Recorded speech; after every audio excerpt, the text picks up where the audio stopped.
তেহরানে Hamas নেতা ইসমাইল হানিয়া নিহত হওয়ার পর ইরান পাল্টা হামলা চালাতে পারে বলে বেশ উদ্বিগ্ন ইসরায়েল। ইসরায়েল তার নিরাপত্তা নিয়েও উদ্বিগ্ন, কারণ তেল আবিব ইরানের আক্রমণ থেকে রক্ষা পাওয়ার জন্য যুক্তরাষ্ট্রের নেতৃত্বে আরব দেশগুলির একটি গোষ্ঠীর উপর নির্ভর করে। ওয়াশিংটন পোস্টের মতে, ইরানের কাছ থেকে শেষ হামলার সময় এই দলটি ইসরায়েলকে রক্ষা করতে সাহায্য করেছিল। জর্ডান, সৌদি আরব এবং সংযুক্ত আরব আমিরাত সহ জোটটি গত 13 এপ্রিল ইরানের হামলা ঠেকাতে ইসরায়েলকে সাহায্য করেছিল। সেই সময় ইসরায়েলের সামরিক প্রধান এই সহযোগিতাকে মধ্যপ্রাচ্যের সহযোগিতার নতুন সুযোগের উন্মোচন হিসেবে প্রশংসা করেছিলেন।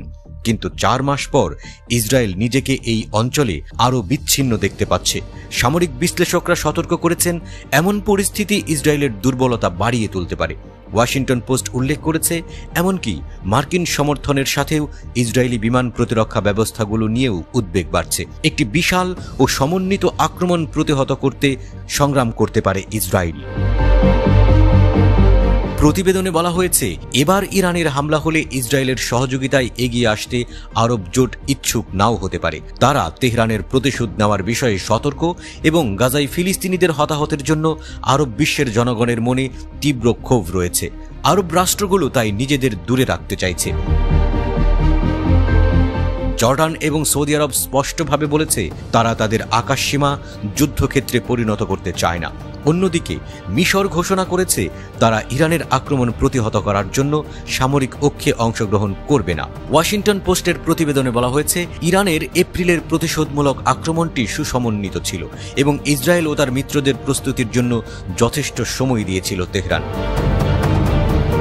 কর্মকর্তারা এখন আশঙ্কা করছেন যে পরবর্তী আক্রমণটি আরও আকস্মিক, বৃহত্তর আকারে এবং দীর্ঘস্থায়ী হতে পারে।